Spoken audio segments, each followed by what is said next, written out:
পাকিস্তানের বেলুচিস্তান ও খাইবার পাখতুনখাওয়া সীমান্তে ভয়াবহ সড়ক দুর্ঘটনায় অন্তত ৪০ জন নিহত হয়েছেন। আহত হয়েছেন আরও অন্তত ৮ জন।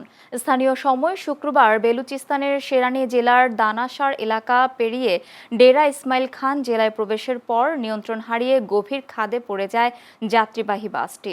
স্থানীয় প্রশাসন জানিয়েছে, কোয়েটা থেকে পেশোয়ারগামী বাসটিতে শুরুতে ৩৬ জন যাত্রী থাকলেও পথে বিকল হয়ে যাওয়া আরেকটি বাসের কয়েকজন যাত্রী এতে ওঠেন। দুর্ঘটনার খবর পেয়ে উদ্ধারকারী দল ও অ্যাম্বুলেন্স দ্রুত ঘটনাস্থলে পৌঁছে আহতদের হাসপাতালে পাঠায় এবং উদ্ধার অভিযান শুরু করে। এ ঘটনায় গভীর শোক প্রকাশ করেছে বেলুচিস্তান সরকার।